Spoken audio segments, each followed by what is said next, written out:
Hello, hello, Earth. Hello, Earth. This is the Killa Kela Podcast. How we feeling? Woo! Live and direct. We're lively in here. Let's see who's on. Tonight on the Killa Kela Podcast live show, internationally acclaimed magician and live entertainer Dynamo is coming in to hang out with us in the podcast. Decades of magical craftsmanship combined with some of the most jaw-dropping live tricks. We're going to get under the hood of this British superstar. Next up for the podcast, we have a man with a household name and top 10 records to go. Ironik is inside the show. After blowing up with tracks alongside Chip, Elton John, we're going to be talking about early years, his music, collabs and more. Get ready, we got the new boys on the block. Scotty and the lads from the Manor will also be passing through for the podcast. With support from some of the biggest names in the UK music scene, Scotty and the boys are making some heavyweights in the dance world, and we're going to talk about it. We have sneaker and fashion junkie. The Kish Kash is making a welcome return to the live show. We're going to be talking live via satellite to Christies of New York on the week of their Supreme Vintage Clothing Auction.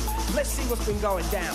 Location reports from Cuts of Soho, the Aurum Jewellery Collection launch, UK Beatbox champs and VIP Graffiti's official London spray paint release.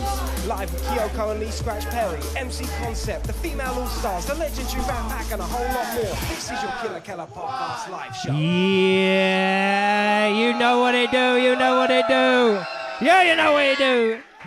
Well, we certainly do have a lot of people inside the ride today, don't we? And I know someone who's on the floor right about now. Normski, my festive little friend, how are you doing? Yo, what's up, Kella, man? It's good to see you back from the other side of the world, bro. Yeah, audience, are you here? Are you in the building? I think I found one of your homeboys, a guy called Benjamin Sachs. Yes, Killer, pleasure to be here. Why do you know this guy? We just came off tour. We were in Jakarta, Bali, New Caledonia, Surabaya with official Killa Kela's the boy! Showing off in that suntan. I'm telling you right now, Jakarta has killed me. I'm on this jet lag thing right now. It's so hot right now. It's too much. We had a great time out there, didn't we, bro? We was on fire. Yo, so as you can tell, like, a lot's going on right now, all inside their arena. Let's go back on some fewer podcasts. Only a god 120 something that we've done. Roll that shit, Guam.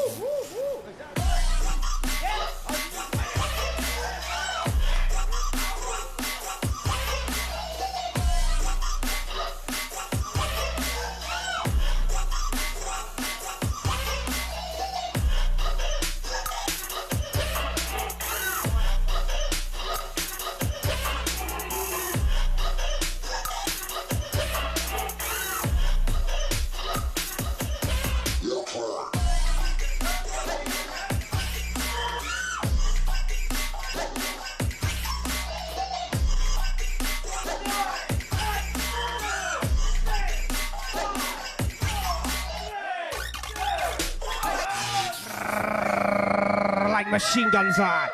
So that's the deal. Every week, twice a week, I do a Killa Kela podcast, okay? A street culture, fashion, all music, okay? And this is the live anchor thing. So if you don't know about it, get to know about it. Hit the podcast link. All your favorite podcast subscribers, get on that and make it happen like a Happy Meal. Nice and simple. But yeah, again, we're still on the floor. SJ, what's going on out there? Do you love me?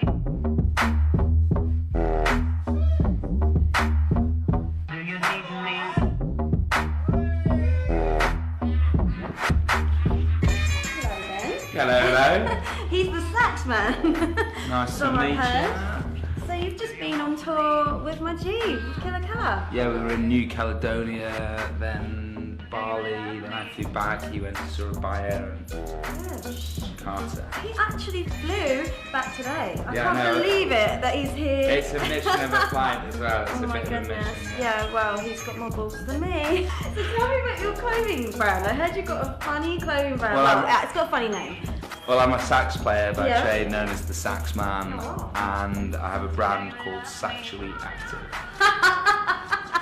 That's amazing. Yeah, and it's an art, music, culture, and just vibesy kind of sexual brand. Ooh, For sexual people. So it's wicked to be here to see Killa's, podcast live here at Paradise. Yeah, no, You know? it's an awesome It's a venue. wicked space. I was recently watching a couple of his shows, And it's wicked. It's great to be here. We're going to see one live. Yeah, we're happy. We're happy that Yeah, you're and here. it's the Christmas edition. I got my bells on. It is. He's getting down with it. I love it. I might have some presents for you. Oh, yes. Woo! Oh, yes. They're Christmas flavours. Epic. Yes. Shout out to Haribo. Actually, shout out to SJ. Shout out to SJ too. For my Thanks for the presents. That's alright. Nice to meet you. Nice to meet you too. Amazing. Whoa, big shout out. Listen, you're getting double the value today, brother, I'll tell you. This guy, I was doing so much of these video edits over there, I didn't go out the apartment and they were calling me Villa Kela because I was always in the villa. No joke, I work out for my art, is what I'm saying. Listen, let's not mince our words right now. Let's get into the first guest. Run that shit, Guam. The man with a household name and top 10 records to go. Ironik is inside the show. After blowing up with tracks alongside Chip, Elton John, we're going to be talking about early years, his music, collabs and more. Get ready.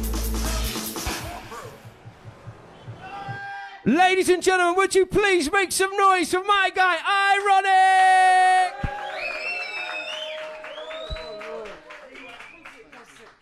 Wow, here we go. How's it going, everyone? Woo, woo. Listen, we're only dealing with legendaries right here. Cheers. Do you know what I mean? How are you? Oh, bro, I'm good. I feel like I really don't need too much of this paper business with you, bro. Yeah, no, I'm good, man. A bit tired. Had a bit of a long, heavy weekend. So Talk to me about it. Oh, you know, I just got engaged, so we can make some noise for that. Congratulations! So we were celebrating over the weekend. So yeah, no, a bit hungover still and a bit tired, but I'm all good. Happy to be here, man. Bro, it takes like 2 or 3 days. Oh, these days it takes about 2-3 days to recover. Trust me. For real. I mean, in those kind of situations, it's so rare to like have the opportunity of like, well, getting engaged, getting married, getting, you know, I mean, Yeah. these things. There's not written in paper, but like to experience it, it's a whole different thing, isn't it? Right? Yeah. To be fair, I never thought I would be the type to even get engaged or do the marriage thing. But when you find the one and you notice the one, it's about that time, you know. So yeah. Hey, she's tuned in as well, so big up. Oh, hold on. What's her name? Lucy. So say hello to Lucy, everyone. Lucy. Everyone, say hello to Lucy. Cheers. Hello, Lucy. It's a beautiful thing, and it's a festive thing as it well. is Christmas vibes. Trust me. And all that good stuff. You say that you didn't think you'd be that guy, bro. There's an undertone in your music. There's a soft side to Ironik, man. Yeah. It's actually ironic because all my music is love songs, really, most of it. But that wasn't ever how I was as a person. I think most of my music I was talking about, you know, my friends' relationships or other people's relationships, because I've never been the lovey-dovey type, but in my music, obviously. Oh, so you were the conduit. Yeah, and I just kind of used it to express other people's love lives, you know what I mean? So Well, because you know that you affected, like, I mean, let's go back to, like, Channel U, 2006 to 2009. You certainly, you would have influenced so many younger women and younger men in that world, you know what I mean? Yeah. Because you were you had your own lane. Right. Well, at that point, it was a lot of grime, and it was more about clashing, and you know what I mean. I grew up listening to Wiley and Dizzy Rascal on pirate radio. Old type Wiley. Trust me, yeah. The Foundation, and even So Solid Crew, Heartless Crew, people like that. And it was more about just MCing and, you know, feeling cool. So when I came out with the girl songs, everyone was like, "What's going on here? It's different." But the girls loved it, and wherever the girls are, the guys follow. So I don't know if the girls love it. Do the girls love it? Yeah, some men love it too, but that sounds. I mean, yo, I remember you coming out the blocks early, but yeah, Tiny Dancer and those songs. I mean, when we're talking in terms of relatability, these were like benchmarks in certain periods of grime, bro. Yeah, of UK music, definitely. Now looking back, a lot of people say that was proper benchmarks and moments where you could say we kicked the door down for UK music. For real. He kicked the fucking door down, guys. He done that shit. Trust for me, real. Yeah. I remember like Wiley and Chipmunk and you know Elton John. It was a crazy time because my music was totally different to obviously what Elton makes, and we done the record, and the label was like, what do you think? I was like, it's okay, it's all right, but we need someone who's a bit more from the street and has got that raw talent. And I said, you know, we need a kid called MC Chipmunk. And they were like, who's this Chipmunk kid? I said, listen to him, check him out. Chip Diddy Chip, he had all that out. They was like, all right, let's check him out. And then we put him on, and the rest was history. For real? Yeah. Super history. Big up Chip, man. Hold tight, Chip. You know, I stand vicariously watching this grime scene. You know, I come from a world of URL rap battles and graffiti and beatbox battles and DJ, but you know, it's all battles. It's all that. So, now, you guys used to send for each other all the time. That was the thing that flipped my switch. I was like, yeah. And you know what? When I first started writing, I tried to do all of that, but I could just tell it wasn't me. It wasn't in me, man. I'm not really a battle kind of person. I'm not really a confrontational person. I'm just about love. So I just wrote how I felt at the time, man. What was the vibe on No More Wasting Tears? You know, for the album, like what was the vibe with that? Like how did you tackle doing an album? Because people knew you so well for like singles and like banging hits. You know what I mean? To be fair, I felt like that album was a bit rushed due to my label. We had the success of Stay With Me and Tiny Dancer, and they was like, we need an album out ASAP. So they put me in these big, massive studios, which I weren't used to because I come from recording in my bedroom.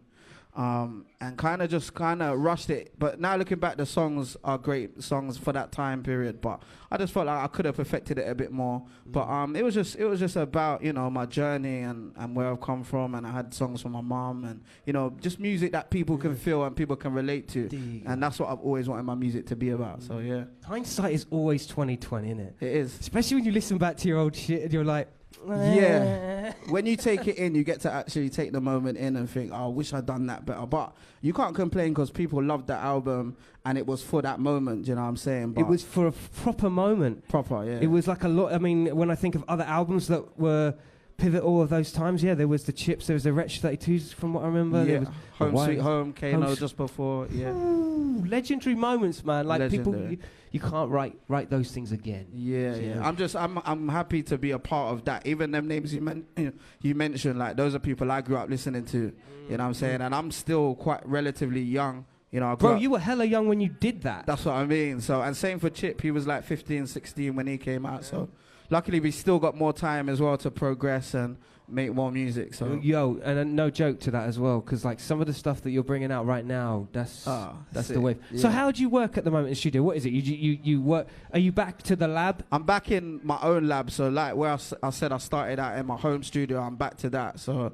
You know, I just feel more comfortable, more creative in my own space. So I've got my own setup, you know, nothing major, but you can do it with a few things now. So that's my basic setup at the moment, and I just get creative, man. And you can go anywhere and do it, right? Anywhere, yeah. Bring the mic, bring the portable, you know what I mean, laptop, and. What if you didn't have a laptop or portable and you just had a beatboxer?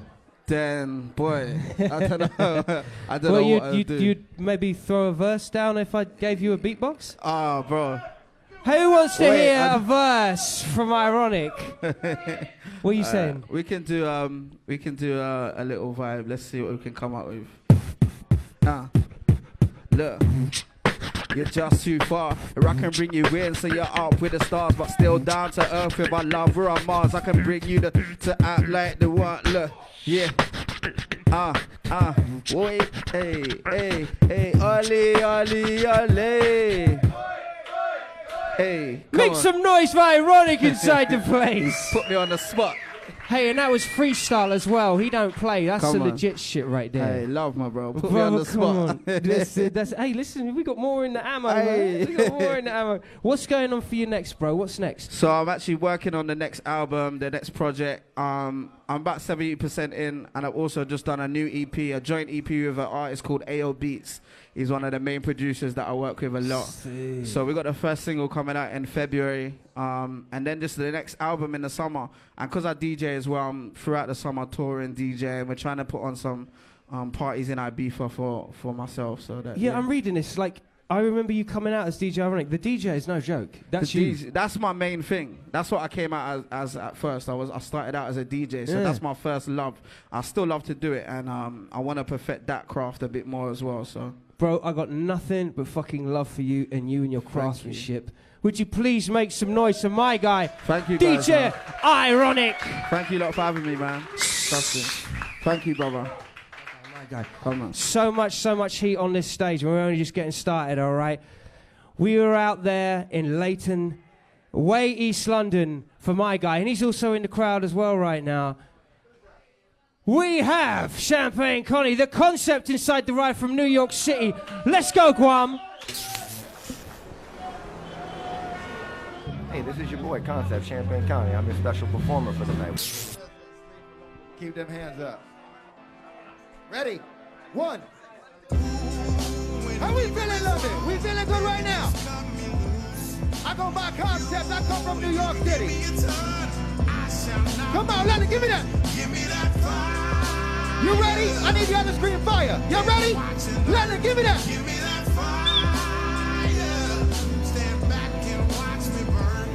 So you've been gassed up, now gas low. Can laugh first, but laugh slow, cause won't laugh with that flat tire in Nebraska. No cash flow, now regret being such an asshole. And that's the fuel I use on my last tour, El Paso. Wheels on this icy road, nice to know the bends and curves. Why the fuck you trying to learn the ending first? Is that fuel pumping? You'll love to see the scenic route. All these leaves changing, each say there's different hues. Treats of fuel to eat with a different spoon. No spray can help you bronze it the way that my mom's did. You need to believe in you. Fuel this ain't the gas pump, the fuel can move us faster. Fuel's lit, can't breathe, that fuel that fools the asthma. Now may I not include, sorry I am so rude. Forgot to introduce my own abuse in this chapter. Get the coffee sorted past the sugar. Fuel the day, fuel my morning. Fuels that live longer. No, please pass the sugar. I won't ask again, I'll just use it as fuel when I laugh at them. Fuel up, cool story, bro got it. No father drives him farther, don't bother asking for his license. London, how we feeling right now? Y'all ready to scream fire with me? Y'all ready? London, 1. London, give me that. Baby, I said London, give me that.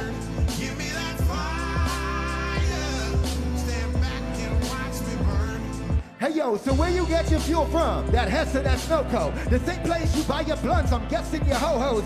Mine is the place of my employer. I like to set a match to the fuel, like the fire. His apartment, premium unleaded. It's steaming from my temple. I wish I got insurance for beating up this rental. One choice, life for I'm quite sure I'll walk away the champion. I'll revamp it and I'll fight for it. I seen a man once elevate a truck with his own arms. I'm sure you do the same for your own son with no problem. A woman feed a kid full meals, having no job, and she did it with her clothes on. See, I bet kick-started my engine far too long now. I've seen too many planes in the sky fall down. I fueled for this cross-country drive with some water and supplies. See the fuel in his heart, in his eyes. 3 years old, living in my uncle's basement. 20 years later, smoking blunts with cousin David. Hot, so strong, you can tell his mother raised him. The fuel is what has always been there to make it. London! I'm smacking speakers and shit. Y'all ready? 1. London, give me that. Baby. I said London.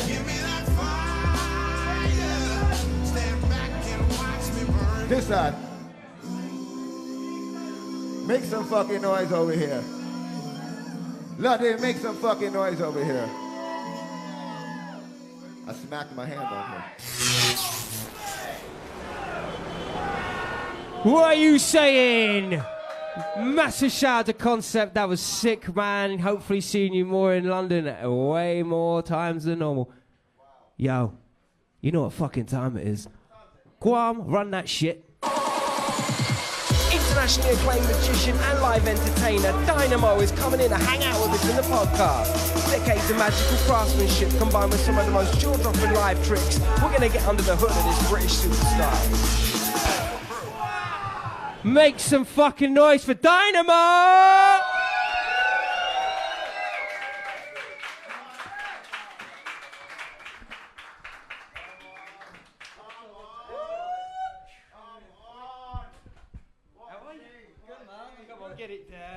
Get it down. We will put these down to the side for a little bit, I think. We know. We have history, my friend. Again, make some noise for Dynamo inside the right. How are you? I'm good. It's been a minute, isn't it? Yeah, it's been a long time.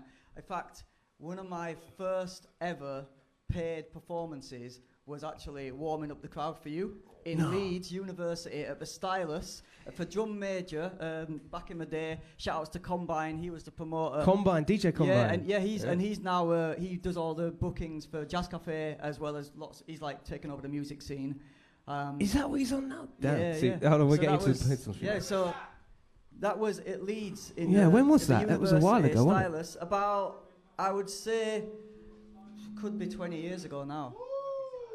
Maybe 18, something like that. I was just old enough to get into a nightclub, so yeah, about 18 years ago. Right. So listen, guys, I can firsthand clarify the grind on this character here. Like bro, I remember you used to come into the venue and you used to have the whole breakdance thing while doing the magic tricks. You had it down locked. And you it always felt like you were learning as you were doing it. I was kind of, it was kind of freestyling. I approached my whole career back then, and I guess still to this day a little bit now, with the mindset that I was like a rapper or a b-boy, because that was the kind of thing I was into, and there was no other outlet for a kid from Bradford doing magic. It wasn't like there was venues like in London where you've got theatres and stuff like that to perform in.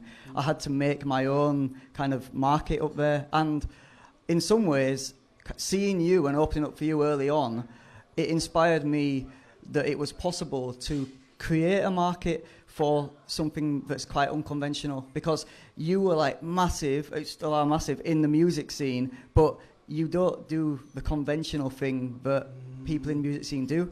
So seeing what you'd achieved back then, it kind of gave me the motivation that maybe I was onto something. You and me hold a very similar candle when it comes to the spectacle of what it's all about.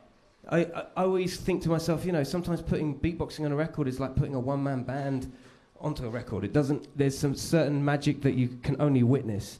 And I think that's very similar to when you are in front of a true musician, true magician like yourself, where you're able to a true musician actually, where you come to mention it, you know what I mean? Yeah.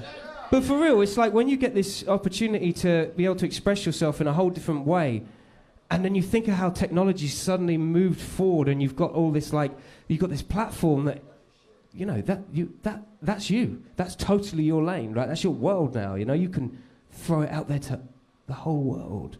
I mean, literally, in this day and age, you can reach the world in an instant with a device that you carry in your pockets. But back then, when we were first kind of grinding, doing our thing, it was about cultivating a fan base that you built up by just trying to perform in as many places as possible. It was about the live game, which I think that kind of really gave us the kind of longevity to survive the industry, because it's a hard industry to survive in. A lot of people only see the kind of successes, but they don't see all the years that it takes to kind of make an album or to get your skills, or It takes years and I'm years. still learning. I'm still a student of the craft, but I do find that for me, because obviously people know what I do as magic and they have a preconception of what magic is. But for me, magic is the ability to take an idea in your head that doesn't exist, and through hard work and perseverance, bring that idea to life. And that can be through beatboxing, it can be through making an album, it can be through dance, it can be put out there in many different ways. And we're in a world right now where we have so many options available to us to share our power and our skill and our abilities. So, nothing should stop us now. But let's rewind this back a little bit, okay? So when you were first jumping on this magic thing, okay, you had to have an angle, you had to have a thing. The breakdancing was certainly the thing. You were into b-boyism, you were into hip-hop, you were into rap. And it came from a Channel U MTV Bass era. There was obviously the David Blaines and the likes around, but you chose a very you had the opportunity, very similar to me actually. You had the opportunity to own this thing. You were the export. You were the equivocal to that. You added a different slant to things that turned it international. How did that feel, having that ownership at that period? Like you were one of a handful. How did that feel at the time? I'll be honest, at the time, I kind of probably didn't realise what I had. Yeah. I was kind of almost naive to it and just kind of lost in amongst it. But as I've matured into this, everything I do now, I realise that I have a responsibility to represent magic for people who are going to see it potentially for the first time ever, because there's people now who watch podcasts who won't have seen me perform on TV many years ago because they were too young for their parents to let them watch the shows. True. So there's going to be new audiences now that come across magic, and I feel it's my job as one of the people at the top of the game to represent magic the way it should be represented and also keep magic alive. Yeah, it's a good point. Does new tricks... Do new tricks phase you, or are you all more about the authenticity of your own style and your own approach? Like, because I'm sure there are so many little fragments of like genre-specific little kind of things within the magic world. Do you know what you're into and what people expect of you? I kind of feel that with what I do, it's a bit like, I guess, with you, we're perfectionists. So there's so many little nuances I'm constantly working, constantly trying to improve. Every performance can be better. I keep a notebook, and every night I go home and I make notes of everything that I've done in that day and see if there's ways I can improve it. Because, like I say, I'm a student of the art. I'm a student of life. I've had many setbacks, especially over the last couple of years. You know, I almost lost the ability to perform magic again. And I've been fortunate enough, touch wood, to be back here. Woods, everybody, kind of woods. Doing my thing. Thank you. Make some noise, man. So, thank you. So, you know, I kind of now spend most of my time just focusing on just giving the best performances I can do and try not to let the hard work phase me. Yeah. Bro, it's just like, it's killing me. Like, how was it when you... Normski. Old style Normski. Okay, let's talk about the real.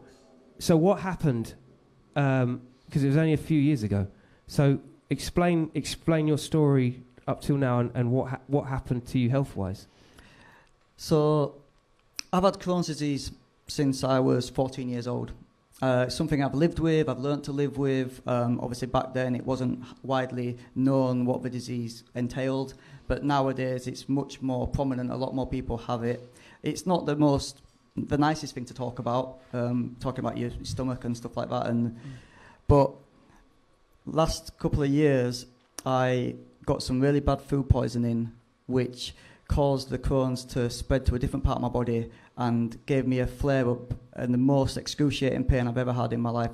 I had to get taken to the hospital, an ambulance and everything, and I lost the ability to even shuffle cards because arthritis spread throughout every joint in my body.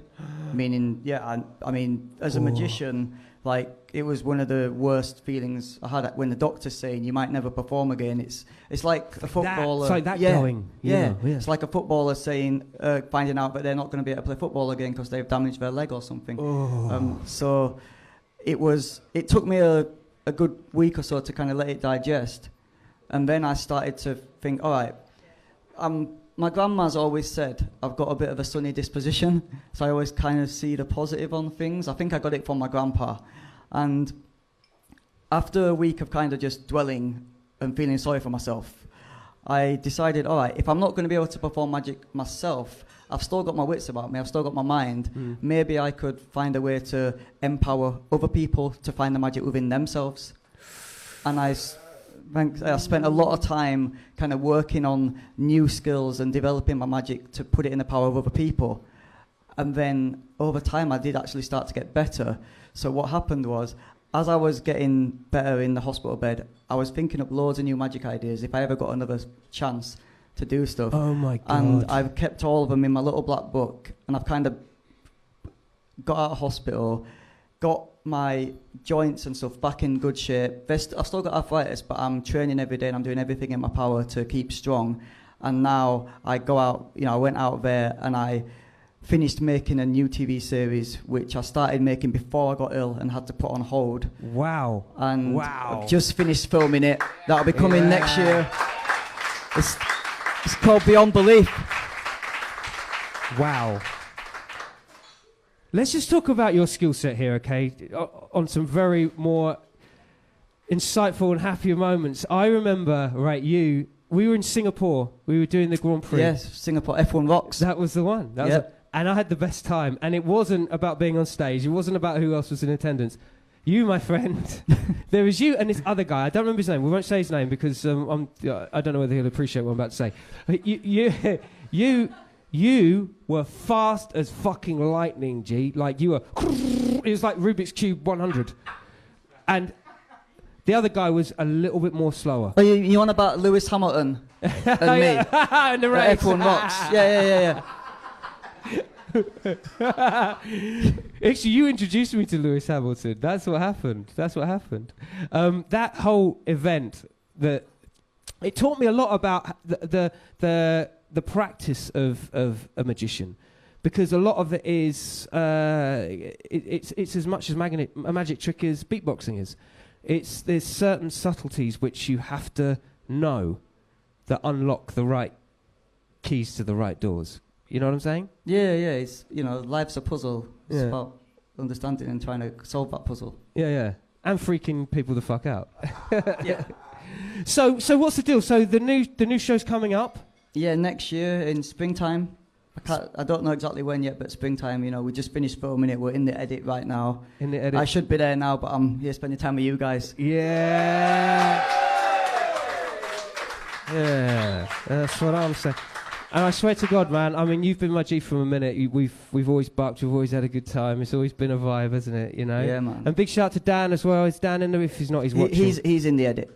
He's in the Dan edit. Dan is in the edit. Shout outs to Dan. He's probably watching right now live. Yeah. So shout outs to Dan. Tour de force, real management right there. He's in the edit. Big shout out to Dan. Who else is inside with you? You got some friends inside? We've got Claire, who does my marketing. Hey, Claire. We've got Ton, who films all my social media. Hold tight. Right there, Ton the creator. Shout out to Ton. See, we've got a lot of people in here tonight. You see what I'm saying? It's looking good right now. You got the Manor in here tonight as well. Them guys are sick. Yeah, I was listening to them on the way here. Yeah, Shout out to the Manor crew. Ladies and gentlemen, thank you so much for passing through, bro. I swear to God, it's been an absolute pleasure. And please hang about. Please stay for a drink and a little, not get too tipsy. I'm all right. I don't drink alcohol, but yeah. In fact, I think before I go, I think I know what you guys want. Yeah. Right. You guys want to hear him beatbox, right? No. Let's try this. Let's try this shit. I'm gonna get you to hold the mic for me, bro. So I've got my hands free. Yeah. Does that work? Everyone, take a couple of steps forward. Come a little bit closer. Which is the main camera? That's the main one right there. This one right here. That one right there. Can you go handheld? I'm gonna make you work tonight. Hey, with the blast shield down, he can barely see. I'll give him a chance to take that off the mic stand. Yeah. So I'm going to do something, guys. In fact, before we get into this, whilst he gets the camera set up, I'll actually. I want to hear some noise of you lot. I'll show you guys what he meant by the whole kind of body popping, breakdancing kind of card shuffling thing, just to begin with. So I'll stand up for this.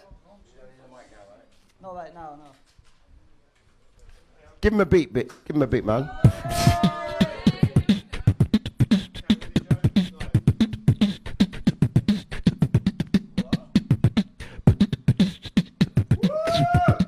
Speed check. So what I'm going to do is I'm going to have you just say stop. Stop. Right there, yeah? Yeah. Right there. Yeah. So we'll take the card, the Jack of Hearts. Jack of Hearts. Right? I've got a pen here. Uh-huh. About time I've been looking for a pen all day. Yeah. And I just want you to write your name on there. I'll hold it like this. Right. Yeah, write your name right there. Got it on the camera? Yeah. Perfect. Uh-huh. Watch that card, people. Watch Here it. we go. I'll write my name. So I've got Dynamo on the Jack of Hearts. Up close, Magic. Come on. Yeah. There we go. The camera's right here. Come over this side. Just come over my shoulder. Come on, everyone. Get close. Yeah. Don't let him try and trick us. Right there. What's that? Yeah. So you can see that. I'll do this really slowly. Everyone get close. I'm gonna Dynamo, come inside. Here we go. Oh, shit. take the corner, right? Yeah, that's the card. It's still there. Yeah. So give it a good crease. Uh-oh. Oh, That's a real tear, right? it's a real tear. Why you want to go and tear it though? Normski, just tear that off for me. Tear that off. Look. Essential. This, right? See that? Now, I think what you do is magic with your mouth, right? It's incredible. So I figured it's only right, but I do some magic with mine.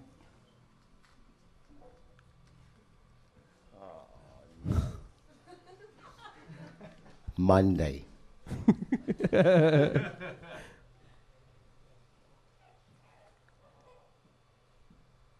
No.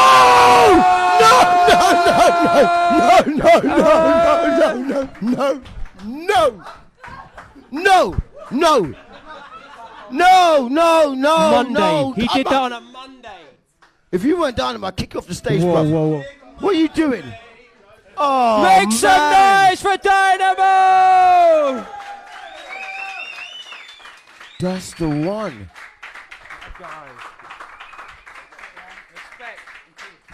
Once again, make some noise for Dynamo! Yeah.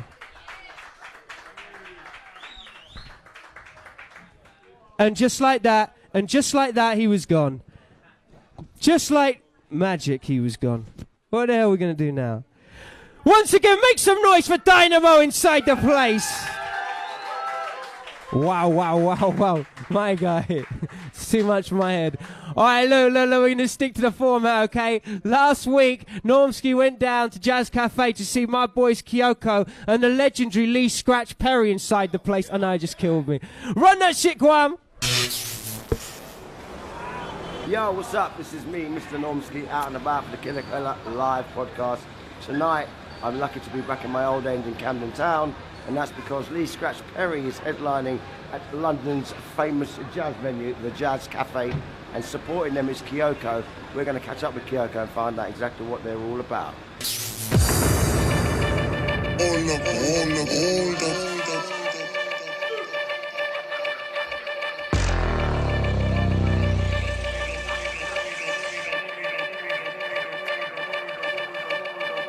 Yo, yeah, it's that time where we get the reggae vibes here, live from London's venue of the Jazz Cafe. Very, very partial to me. Kioko, guys, welcome aboard, man. So basically, you know, I know very little about you guys. I can tell you've been together for a long time. You've known each other for years. So who started the band off? It started off like this is playing in school, like years ago. The two of us were in school with John and Ewan, who also play in the band, right, but aren't here yet. Right. And we started off in GCSE music class. Yeah. Really? That's how far back it goes. Yeah. How many years ago is this then? This was. About tell me your age. This was 2006. Wow. So, okay. 13 years. 12, 13 years. Yeah. 13 years, man. Nearly 14. Reggae then, or was it something different? Because you must have just started doing music then, right? Kind of, like ska. We were listening to a lot of kind of ska at the time, like Roadfish style, kind of like punk ska, but we were kind of delving into the two-tone as well. Right. Yeah. My mum brought me up on like the Clash and shit like that. Who plays what? You're bassy? Bassy, yeah. I'm the singer. Yeah. Trombone. And then you've got how many members in the band? It's 9 today. 9? Yeah, tonight there'll be 9 of us. Wow, that's a lot of people just tag around. So you're on tours, you're doing big gigs and stuff, right? Yeah, man. Big gigs, little gigs. So like tonight, how big is this one, supporting Lee Scratch Perry? Have you ever worked with him before? Yeah, we were lucky enough to do a whole UK tour with him for a couple of weeks. So we did all the way from Cornwall all the way up to flipping Inverness. So like literally the length and breadth of the country. Tell me you took it home. Did you get to take it home? Did you get to do a gig in Birmingham?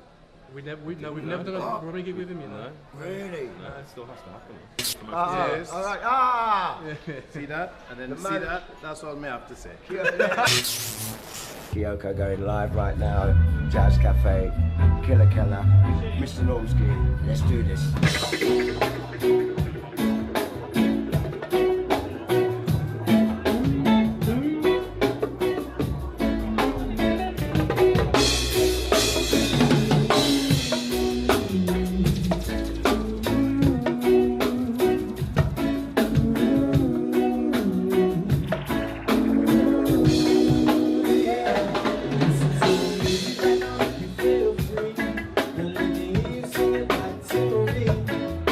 Yeah.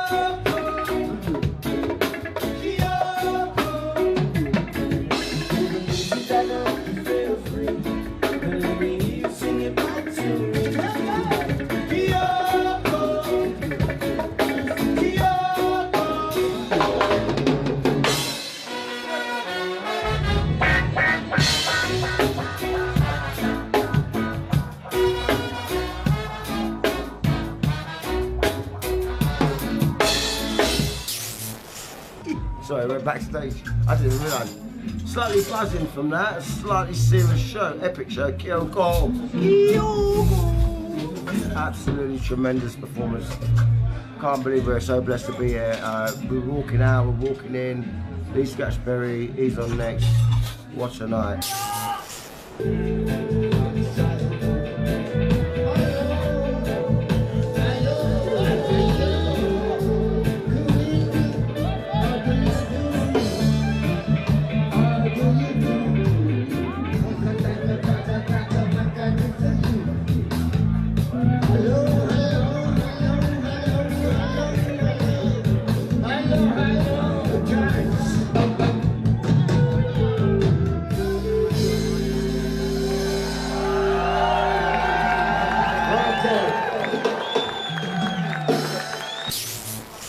How was tonight for you? Well, Jazz Cafe is improving, and from Jazz Cafe is improving, everything will improve. Yeah. Because we are the children of the jazz, the ages of the jazz.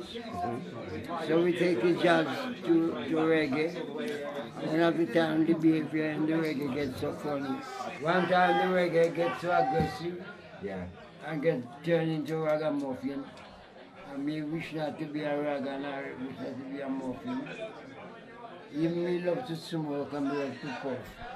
But when we go lay down and sit and smoke the weed, it made me cough. So that me say, me I think so. I don't want you to be no ragamuffin. I don't want you to end up being like a coffin. Ragamuffin. Ragamuffin. For the young people. One message for the young people. Enough love, yeah. It's all good.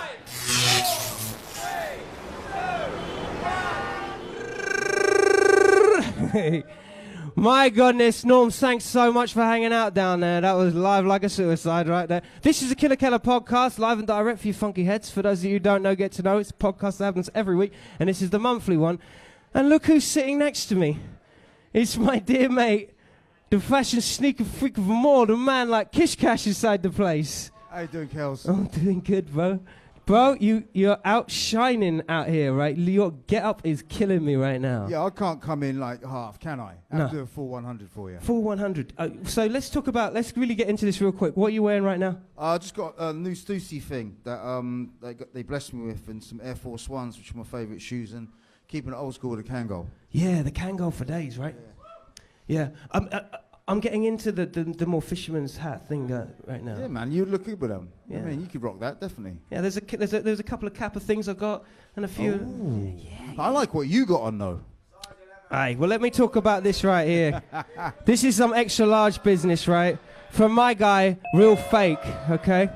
Hold tight, Real Fake. So check it out right fresh. here. That is fresh. Look at this. Hold on, I'm going to put this mic down. You got to check the drip. Is that my size, right? Yo, check this out. Look at that. Woo! Yeah, fire. Yeah, that's flames. Yeah, it's flames right there. Yo, but check this out. Now we got some next lick. Okay. See, it's all about the neon business right here. Hold on. Yeah, boss that look. Look at that. Pow. Yeah, that's a cold look right there. Yeah, it's serious grip. Yeah, that's fresh. Yeah, it's so fresh, right? But he does it all himself. It's like one So song. everything's like what? Hand drawn or Yes, screen hand done. printed? Hand done, bro. Hand done. Everything's hand done. That's some expensive business right there. Made to order. Really? No joke, no joke. Okay, well, you better make the introductions after. He's inside the ride. He's Yeah? inside the ride, my All guy. right, cool. There you go. Word. Oh, he's got the sex hat on, the skateboard hat. I was Yeah, wondering who there had you that. go, there you go. Yeah. Listen, so for those who don't know, we're on this fashion tip for a hot minute, and we're just setting up right now because we've got something very special about to happen. Meanwhile, though, what have you got down there, Mudgy? Well, this is the thing, right? We got some pieces by Dr. Noki. And for those who don't know, Dr. Noki he's a legend, but he's still doing bits. And he's doing pieces where he's reconstructing and deconstructing. He started off in a sort of Machiavellian sort of way, an anarchist Ooh, I like sort you of say way, that. It's right? true. Yeah, Yeah, that's yeah. right. And but the thing is, he's actually a pioneer in sustainability, upcycling, and all that kind of thing.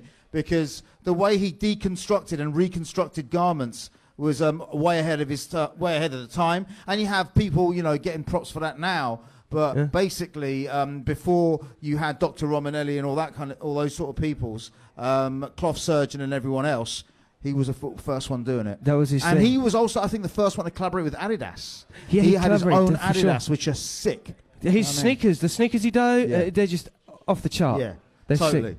So What you yeah, got there? What's he's a that? bad man. He's a proper bad man, and he's also a professor.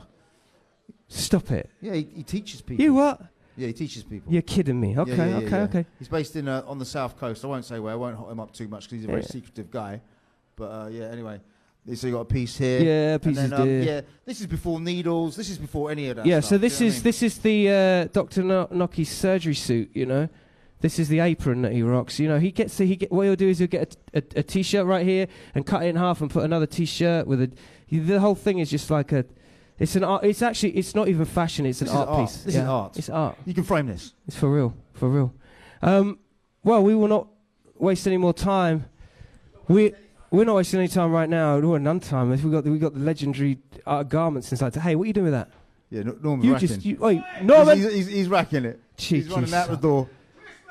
I mean, Eric, get Right, him. so check it Eric, out. get him. We are about to go live right now to my phone. Right, listen, we are literally going live to New York right now. Okay, this is some legit shit. New York, are you receiving loud and clear? Yeah, we're here. Would you introduce your name, sir? My name's Byron Hawes. But can you hear us all right? Ladies and gentlemen, make some noise for Byron inside the place. Wow. Okay, so he can hear us and we can see him, okay? So you get the general vibe. Byron, to the left of me, your theoretic right, is the man like Kish Kash. Good to meet you, bro. So, what's good? I can't see anything. Now, for those of you who know Byron, he's a documenter of many different things, and he's been a part of like street culture auctioning. He represents, or he is managing the auction that's going on right now at Christie's for the Supreme Vintage skatewear, predominantly skatewear. Is that right, Byron? There's about 200 of the 240 skate decks that Supreme's done for the last 25 years. They also have most of the major accessories over the course of the last 2 decades. That is insane. What are you saying on that, Kish? That is ill. I mean, I've been, with Supreme, since, an aficionado of the brand, shall we say, since an early age. And, to see how James has manifested and blown up the brand. Team effort, obviously, but it's been absolutely incredible. It really has. Beyond my expectations, of going to the store for the first time. I was in about 97, 98 is when I first went to the store. Wow. Yeah. Back in the day. Yeah, totally. And It's crazy to think that Supreme have come so far. And again, it just emphasizes the journey and how important it is to like be present and just keep evolving. Totally. But I mean, the thing is, James has rewritten the book on how it is to market a product and how to build a brand. Yeah. And he's got so many other people now who are following in his wake, as it were, trying to replicate it. And it's virtually impossible to do so. There have been a few cases where it's happened, but Supreme is dominating right now, and deservedly so. So Byron, with regards to like the auction at the moment, because now you're almost in like you're coming to the end, like it's the last few days before the end of the auction. How's it been over there? It actually ends tomorrow, so like the party's tonight. I'm gonna go there in like an hour, and we have like talks and cocktails and whatever, and people are gonna come through. It's good though, mad interest. It's always kind of interesting to see when this, like, there's no real difference now between like sort of street and art and like high fashion, like everything's kind of mixing together. Yeah. But it's kind of fun to see like the typical Christie's sort of customer would be like, I don't know, Mr. Monopoly, like top hat, monocle, whatever. And then all of a sudden you got kids pulling skateboards and coming in, and those are actually the people who are bidding the big dollars. Like it's an interesting kind of microcosm of the way the culture is shifting. What were the key pieces that you guys managed to flip? I mean, it depends, like decks or accessories. Like decks wise, I think the thing that's most interesting to me is like he has all the originals, like both the red and the black copyrights from '98, which is the first deck that Supreme ever did. The first time they ever did a hard good. The digital camos from '98, all the Ryan McGuinness Pantones, all the Ramble Z's, all 7 of the Causes, all 6 of the Damien Hirst. Like his collection's pretty deep. Wow. That is crazy. Yeah, that is crazy. I mean, with a heritage like Supreme as well, it's like, I mean, I mean, everyone wants to know what the real money is. Well, like what's the highest? What is the highest thing? Because there's also skateboards. There's the decks as well, isn't there? There's a lot of decks that are going up for sale. Am I right? Yeah, no, 100%. There's literally like 200 of them. The funny thing is that a lot of people still have trouble thinking of like skateboards as art, but like, how can you get a Damien Hirst piece anywhere else in the world for like $5? Did you have the original Louis Vuitton deck? You know, if he does like a print, an edition of 100, that's more than there is of the decks. If they're proper artworks. People should be hanging these on the walls. That's right. Did you have the original Louis Vuitton deck that they had a cease and desist on? So actually all three of the OG cease and desist decks and the Louis Supreme, like the proper collaboration, they're all there. That's crazy. You ain't pulling any punches right here, Kay. Kay's like, I need intel. I need information now. Well, I was just about to ask him. I heard him just say that like he's going to the shop in '97, so I feel like he's probably like me. And like some of these things you're seeing on people's walls now, like you fucked it up when you were a teenager. You like put wheels on it, just took it outside, and now you're like, oh, whoops, that was retirement funding. No, that's crazy. That is crazy. What was the strangest thing that went for money? The weirdest thing that they've done? I mean, some of the accessories are weird. It depends how you look on it. Like a lot of people think that the brick is really strange, and I actually think it makes perfect sense. Like it's kind of a really cheeky nod to the fact that people aren't buying these things to use them anymore. Like nobody's putting out a kitchen fire with the Supreme Kiddo fire extinguisher. You know what I mean? Like when they made that brick, it's almost just they're kind of nodding in the direction of the fact that people are literally just buying these to put them on their shelf. It's like object as personality. No, totally. I got the brick myself, and I think it's a conversation. So once it's a conversation, it's me too. I use two of them as like bookends. I think they're mad funny. I'd like to buy like 1,000 more of them and make a little house in the backyard or something. That'd be something. That'd be a very expensive house. Not just in terms of that, but in terms of the bricks. I mean, you could just buy the fake ones on Chinese internet though, right?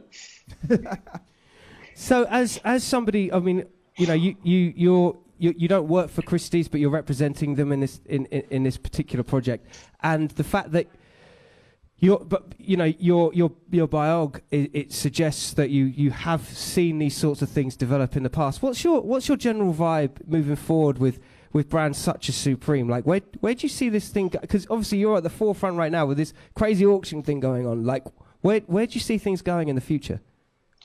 Yeah, I mean, this isn't the first auction thing that I've sort of paid attention to. Like, I just had a book come out about a week ago called Art on Deck, where I literally photographed every deck that Supreme ever made, and then we put it into like a hardcover book and sort of explored all the artists. But more and more, you're seeing all the auction houses like Christie's, Sotheby's, PLP, they're all working on this stuff, and you're starting to see people literally like they're buying off-white Jordans and putting them on the wall or like, you know, on a shelf the same way that somebody would with like a Jeff Koons mini sculpture. Like, we're kind of losing that differentialization between sculpture and, you know, painting and clothing piece. And like, you watch 10 years from now, kids are literally going to be buying like vintage Margiela and thrift shops in Spain and then framing them like they're paintings and hanging them on the walls. Yeah. That's crazy. That is mad. That's that is crazy. Mad. You know, the way that everything's I mean, manifested it isn't though. Like at a certain point, every aspect of like design culture or art culture, like they all funnel into one another. We're losing those like really predictable sort of differentializations between different media, and like all of it comes from the same place. Like to be an artist and to make art is to be an artist and to make art. So it doesn't matter whether you use cotton or you use marble or you use, you know, whatever the hell might make. Yeah, the expressions and the mediums they'll kind of bleed into one another. Yeah, the expressions and the mediums are just a bit. Yeah, the boundaries are coming down, and anything that has a conversation or is a point of interest, you can deem in term as art, right? Exactly, and that's what exactly. That's the best thing about just to dead ass just to have the balls to make something, you know what I mean? Have the balls to make something. Yeah. Like get out of bed and make make something. I'm not quite sure about the banana and the duct tape to the wall and buying that. Oh yeah, that's news. Exactly. Yeah, I was told about that. That's pushing it a little section and just make something. You know what I mean? This is bad. It's a mad world, but we can get creative with it. Byron, thank you so much for holding tight and being a part of the show. Really appreciate it, brother. Big ups, mate. Yeah, thanks for having me. Make some noise. Thank you, Byron. And best of luck with all of it. How many of you are there right now? Say again? I said, how many of you are there right now? Okay. How many of you are there right now? God, I love it when a plan comes together, Byron. Yeah. Thank you so much, brother. Stay lucky, all right? That's what's up. Wicked. Make some noise for Byron, would you? Right, so So what's your autopsy on that, Kish Kash? I have to say it's a mad one because, like, you know, being down with it since day, even like hip hop records and all that kind of thing, and then just seeing how certain ones have accrued in value, it's kind of like the naivety of what we are involved in is coming away, and we're becoming very wise to it. And then we've got a whole load of entrepreneurs coming on, like real kids, all these young kids queuing up outside stores, etc. Yeah. You know, like Palace, like Supreme, you know, trying to get the latest drop, trying to get whatever's dope. And then flipping it so they got money to get. I mean, seriously, I know it's a crazy thing. I often wondered what the queue was about in Supreme, but now I get it for the simple fact that it's one of maybe 3 shops in the world. So of course you're going to get the queue. Of course you're going to get it. And they limit the product. And, Yeah. and if you can sell 20, they make 10. Yeah. And that's how it's always been. And that's how they've maintained their business model. And that's like, instead of going, oh, we can sell 100. All right, let's make 100. Yeah. You know, that doesn't do anything. That just sort of mediates whatever. Yeah, exactly. It is. It does. And, Yeah, that's and right. the thing is, that's the genius. And that's why Supreme has managed to sustain. And it is still relevant. And it is still the most desirable streetwear brand on the market right now. That's fire. Do you want some more fashion stuff? Let's do some more. Ladies and gentlemen, my boy Normski was out in Soho maybe a week or 2 ago. Actually, I'm starting to lose my grip. But he was out there with the mighty cuts from Soho, legendary haircutters, and I swear to God, this is worth a watch. Check it out, G. Oh, what can I say? Back in the middle of town, Soho, the place to be. Right outside one of my favourite hair emporiums, the world famous cuts of Soho. We're going to go inside, have a chat with the guys behind this place. #1 for hairstyling in the UK, trust me.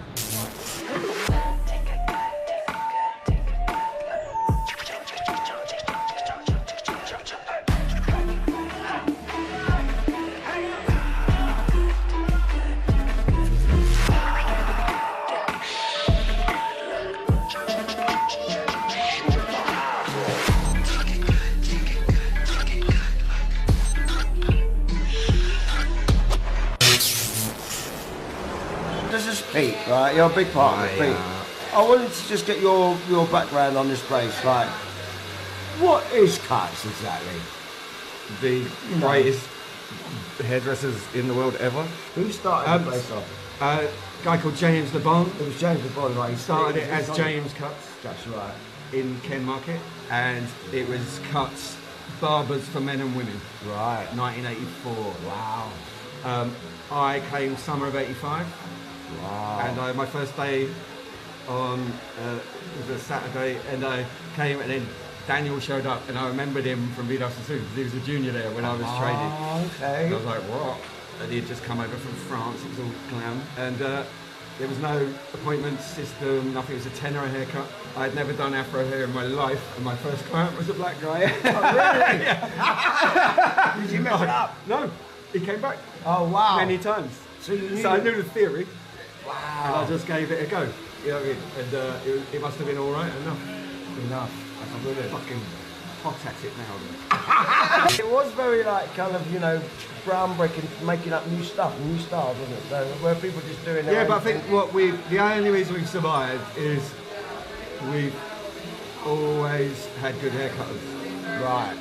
If we hadn't have had good haircutters, there would no way our attitude would have made it through. Because Because we'd never done the frills.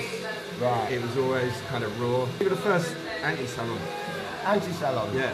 I wonder what that noise in the background is. It's George on the air. She's got some hair dryer racketing up in the studio. I wasn't hot enough. No. It sounds like someone's doing something. It's good. Carry on. We used to come here in the 80s. I used to come here and party down here 30 years ago. Before I had children and kids, I was come and party in this very... Where I'm standing now, this was the Maltese Gambling Illegal Club. Upstairs the Venus Sex Shop. You'd go through the shop, down the side bit, and come downstairs to the club. How do you feel about the sort of regeneration of Soho? I mean... I don't know. There's It's two ways of looking at it. I look right? at a vista sometimes. At the end of the street, there's nothing there. Yeah. I get concerned about it because it's bigger than us and it's all multi-glomerates. But I remember when we first came, we were called the Young Turks. Yeah. I remember when we first moved in, we're like, you fucking look, you put the rents up, the young trendy kids coming down to Soho. We've been there since like the 30s. Yeah. So we were once the Young Turks. Yeah, and we put the rents up because we opened the shops up. Soho Brasserie, American Retro, Cuts. So the old Soho started changing.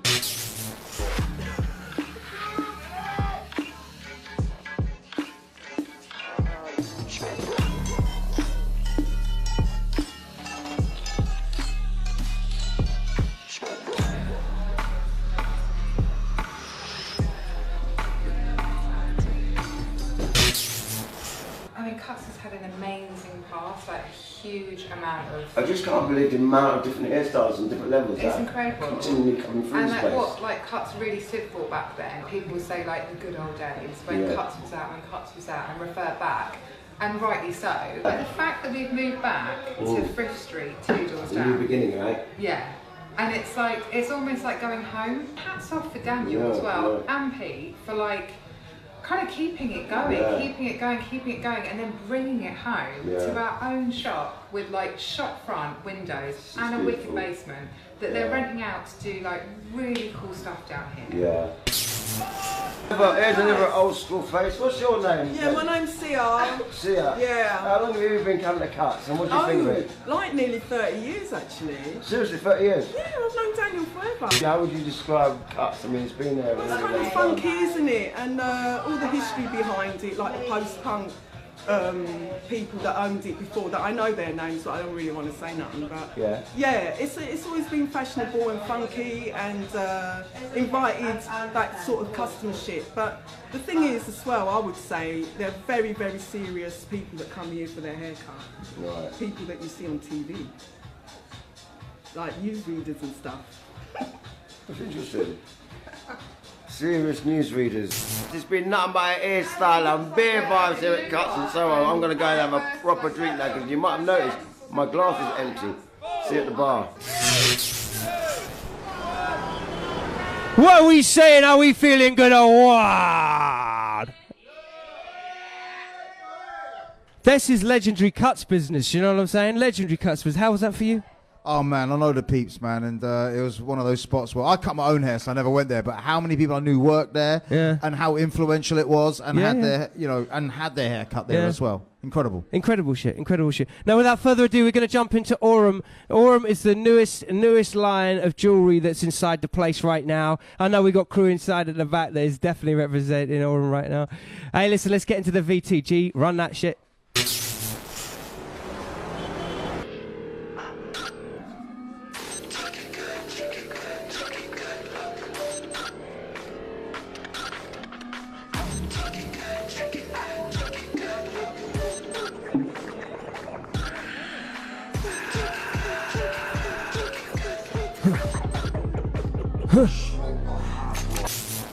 Hi, I am with my friend Carly here. We're at the Aurum jewellery showing. We're at the Hoxton Hotel. How are you guys? I'm good, I'm nervous. You always get worried that you start things like no one's going to turn up. Well, yeah, it's fucking banging. What's new with this collection? What's going on? So I've continued with a lot of the women's pieces, but then I've just introduced a few men's pieces. So there's a few vintage throwbacks with little clowns and horses, which are all moving pieces. And then I've got a few more sovereigns. I love the soft. I love the soft. Just a little continuation of big, bold, vintage-inspired jewellery. It's a really cool day today. I love it because she's been inviting me to these and I can never make it because it's always in the week. But today we're on a weekend. Yeah, there's some lovely free drinks. We're all getting a little bit waved. Thank you. If you can, please do check out her website and also Instagram, everything like that. We're going to have a little fun in the photo booth in a minute. Want to say any last words? No, that's it. Thank you. Just have a look at my website, my Instagram, and that's it. Thank you. Move forward!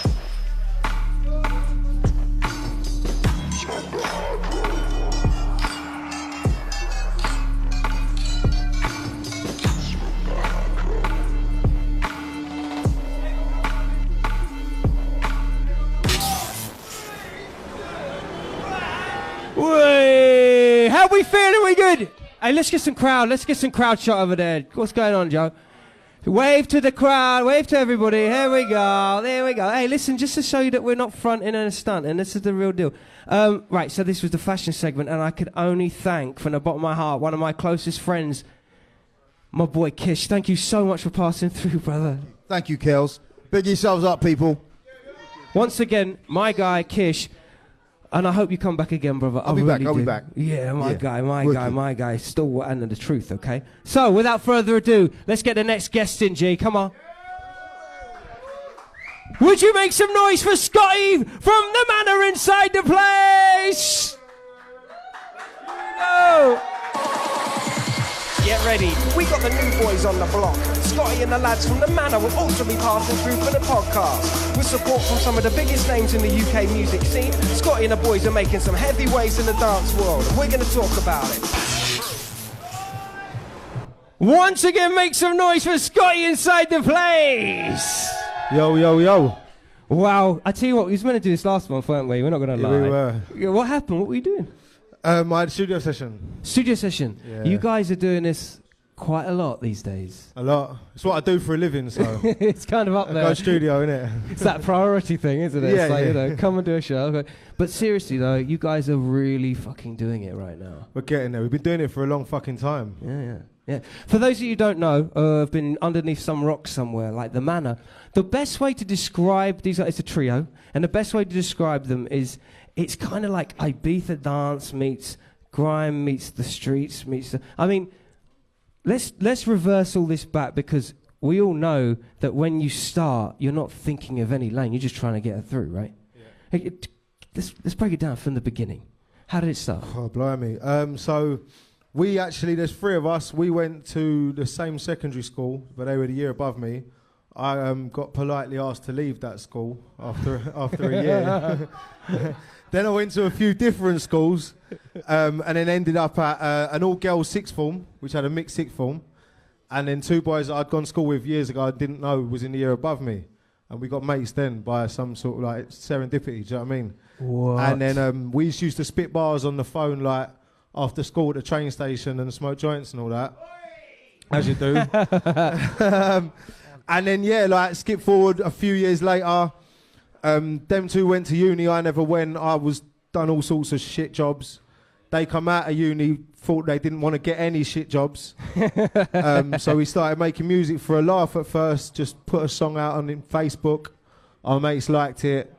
Then again, by some sort of fucking divine intervention, one of our best mates got a project to do a music video. Did a videography degree. Yeah. Did that, put it online, got loads of views. And now we're here years and then later. the rest is history. That's what. I mean, I guess this is how it happens, isn't it? You don't foresee it. You just stay on the ride, don't you? And you just keep going. The thing is, our ride only started. We did it for years and didn't get fuck all out of it. Really, it was just for the laugh. Yeah. Because what we used to do, we were known locally for throwing parties.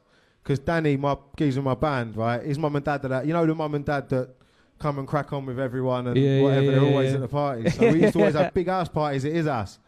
And so we were as known locally for our parties as anything.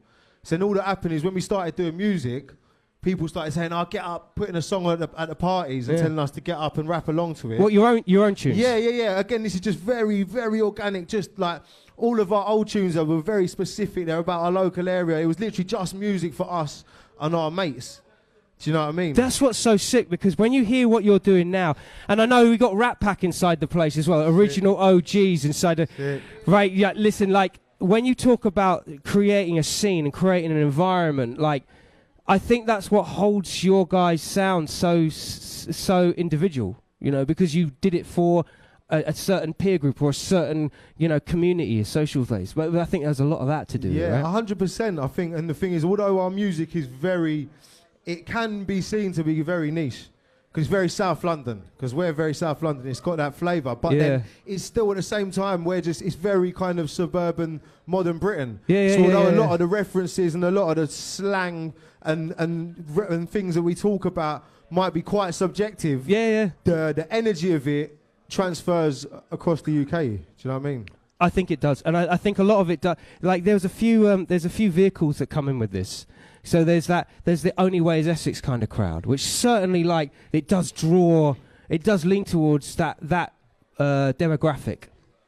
And then there's the more, it does, and that is very much the flavour. There is a certain tone to you guys. I know you're South London through and through, but do you know what I mean? There is that vibe, isn't there? The thing is, where we're from in South London is we're right on the border of kind of London and Kent.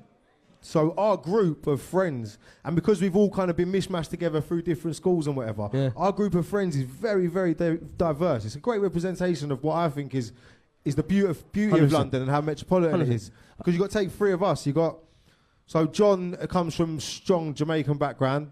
You're Dan, whose family are old East End Cockneys, and I'm first generation Indian or second generation from Goa. Bro, I'm from Crawley. I'm Crawley way, so I know exactly what you're talking about. It's like that is the demographic for real. Do you know what I mean? And so, but even amongst our friends, you got some that were born in the estate down the road, and some that live in a £2.3 million house. Yeah. But at the same time, we all hang about together, and then I guess that kind of diverse nature comes across in our music. Yeah, 100% it does, and it's very endearing. Like, I can totally see why Mike Skinner would be like, yo, I fuck with that. Yeah, because it's honest. a level. Yeah, it's honest. It's honest, do you know what I mean? It's on a level. So with the boys, I mean, how much time do you guys spend on like versing, like, and making bars and writing together? Because you're talking about studio, like, you run it a lot, right?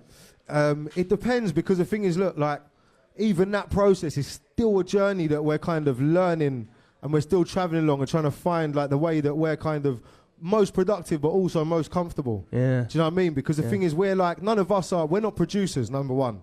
So all of our first music was on big hip-hop covers that we downloaded from YouTube. What, like old school hip-hop? Yeah. Like old Alchemist, kind of Ninth thing? Wonder, Primo sort of stuff. For Do you know real? what I mean? Yeah, that was our bread and butter at the start. Like, you see my guys, we don't fuck around here. our management used to manage Gangstar in New York in the 90s. Yeah. Stop it. In fact, they signed them to their label, Payday Records. Stop it. And so I guess when they saw our back catalogue and where we come from and how we kind of got to where we are now, it was mad. But then, so when we first started, like, one of us would hear something, write something, send it to each other, we'd all write, then we come together and do our bits. But then we signed our first record deal. And all of a sudden, we're getting put in these sessions with like big top-line writers and top-line producers. And That shit gets real really quick. And it's all of a sudden, where we used to write in our comfortable environment and this, that, and the other, Dan has to chain smoke when he writes. Do you know what I mean? I like sitting in my car, just because all the speakers are around you and you can get really immersed in it. We've all got our own way, but we're getting put in these big fucking studios with a big fountain in it, with like this top-line writer with all these plaques everywhere, and saying, and we're told, go and make a Friday night song. Well, it's like, mate, I probably don't listen to the same song as you on Friday night. So what is a Friday night song? Do you know what I mean? And so, like I say now, but then don't get me wrong, we can still now, we've got used to that, we can be productive in that environment. But in terms of how we write and where we write and when we write, it can be very subjective. Yeah, so it's quite diverse. It's a diverse. We can, like, do you know what I mean? John, for example, he's arty. Yeah, he'll just come, he's a singer, he'll freestyle, he'll write a million melodies in 20 minutes and make you feel like shit. Yeah, but every crew needs one though. Yeah, but I'm the other way. I'll sit there. The longer you leave me with something, I will never finish it. Yeah. I'll constantly change one line. Do you know what I'm saying? If someone's obsessive with writing bars like me, you'll always be one line here, one line there. Even after you lay it down and put it down, there's still, you're listening back, there's one little bit that's doing your nut. Like, I wish I took a breath there instead. Are you meticulous? Are you meticulous with like that process? Yeah, very much so. Do you go to the wire, like, looking at where you breathe and? Depending, like, if you're spitting on grime at 140, of course, yeah, it can change the whole delivery of your bar. 100%. Where you take one breath. The grime MC phenomena, like, and I say phenomena because it literally has changed the shape of popular music. Those little incrementations make every single bit of difference. Yeah, 100%, 100%. So with this newfound like energy towards Ibiza and dance and stuff, because you guys really fit the fucking bill, bro. Like, it feels like it's. Yo, yacht rock, bro. This is yacht rock right now. Because we love, I've got a Schweier. You won't be able to see. I've got a Schweier logo tattooed. I love Ibiza. Yeah. So when you say that Ibiza, and that's the vibe, that's because that's like my spiritual home, innit? Yeah. That's why we fit that bill, because that's what we live, innit? It's yacht rock. It's the new yacht rock. It's like Duran like on steroids and stuff. Mate, we just got put on the bill for Isle of Wight Festival next year, and above us on the bill is fucking Duran. Whoa! How mad is that? Mental. Come on, that's mental, isn't it? Mental. So what's the future then? So what you got planned? So we've just announced a headline show at Brixton Academy, which is like, we're from South London. Just a normal day, just a normal us. fucking day. Do you know what I mean? But it's like, this is the thing. This is a cult following. Like, we've never had any playlisting on radio. Yeah. We've never charted.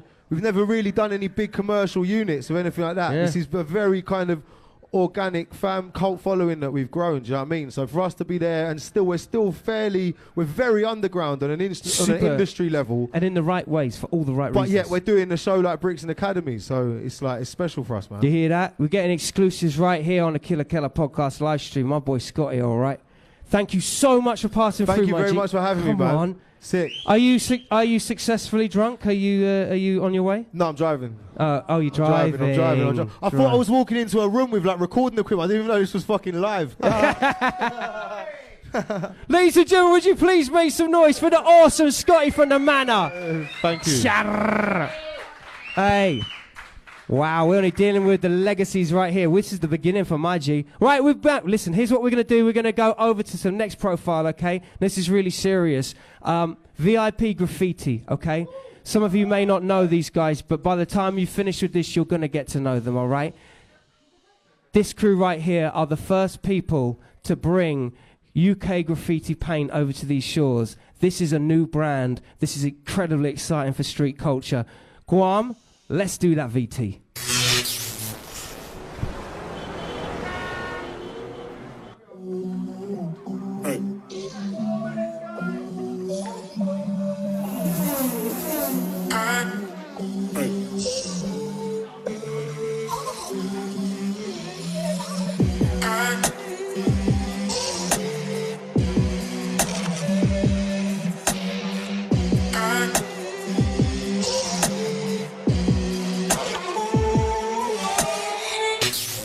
On my return from my holiday in 2011, the first thing I noticed, this store was smashed in. And where they came in, so they wouldn't cut themselves, they stepped on this store. This store scrapes along the bottom here, and I won't replace it. I would leave it as a reminder of the day that this shop was invaded by rioters. As we come in, you'll find the Billy Boy dummy. We find our counter.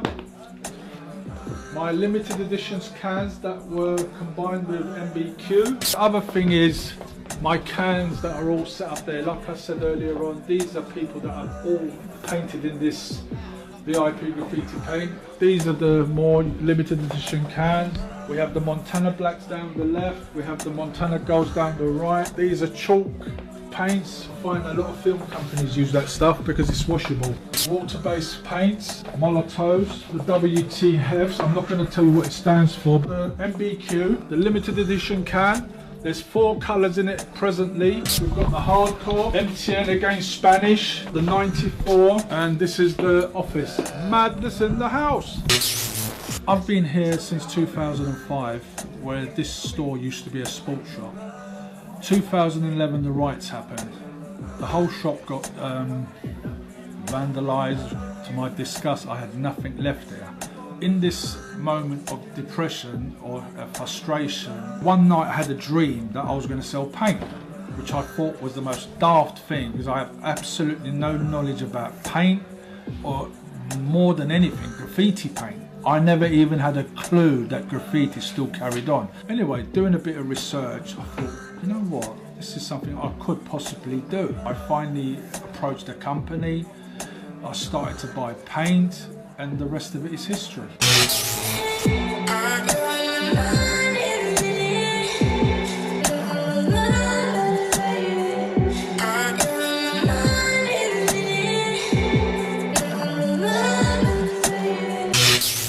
The first ever prototype of our colours. The concept of the colour chart was staring at me for years, and I just couldn't understand how other companies did not realise what an amazing thing it would be for the colour charts to be done in sort of like the tube map sort of effect. I believe this is the first of its kind in Britain. There are other brands obviously, but they're quite sort of, they're on the internet, where this is now in London for London writers, and hopefully we can get this to go around the world, which I believe I will do. To make it happen, I thought was going to be very, very hard, but it hasn't been very hard. It's been very simple. Everyone around me that is involved has helped me, which is an amazing thing, because I really thought I was going to pull out of it.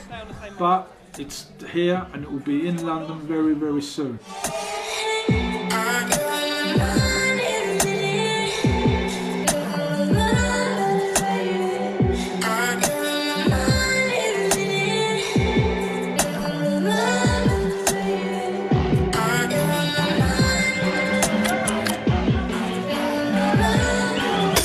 think I'm playing games. I was never playing games.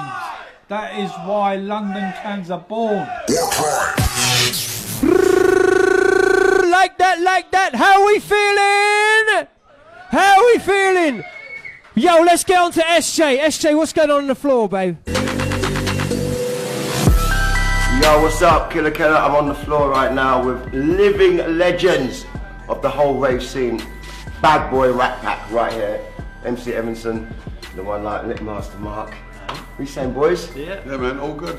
Yeah, good to be here, man. 30 years in the game. You've done 1988. Yes. That's a long time to be raving, man. Yeah, well, it's a long time we've been doing a rave, but before that we was actually in the game even before that as well. Well, just going out. Old soul days, wasn't it? Yeah, Soul also and there used to be an outfit called Locomotion Sound, a guy called Les Peperick out of Romford, and he kind of like, give us our first training up, and got us into the big clubs, doing Cat's Whiskers in Streatham, and So what was this? Is before 88? Yeah, this is before that, yeah. Goodness gracious, how old are you guys when you started? It's just 30 years of Rat Pack, let alone what we was doing before that with Locomotion and things like that. Proper historians of the dancing. How did you come up with the name Rat Pack? Well, I was born in the year of the rat on a little island called Montserrat, and the first black man I ever saw on the television as a kid was Sammy Davis Jr. out of the original Rat Pack out of America. Oh, so mate! I thought, that's our cheat. And I'm actually a P rat. A P? What is it? All right, okay.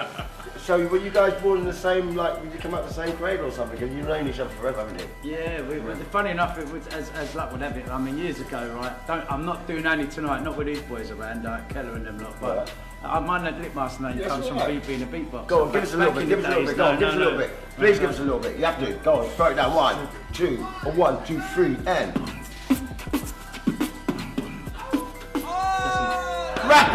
Doing that beatbox business. But what it was then I was a beatbox. Everson was a DJ back then, right. and my cousin introduced me to him. Said to him, come and let him play beatbox on your sets and that. So I came along, and as luck would have it, he just lived across the road from me as well. So we've always been in each other's pockets since 1985. 1985. Yeah, and time's gone quick, really, really quick. You wouldn't think that time. It's just happened so fast. Wow. 30 years, just like that. Boys, I could talk to you all year long. We're going to have some more fun. It's all about Rat Pack right here. Killa Kela Live Podcast. You know it's all about Paradise. Keep it locked. Back to you guys.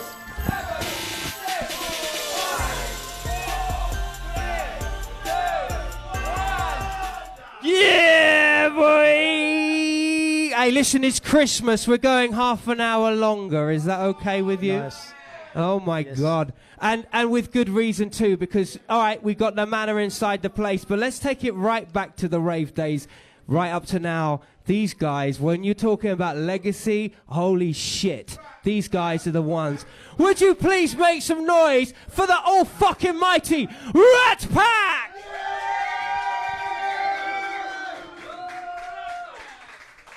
Just another day for me. Just another day, just another day. How are we?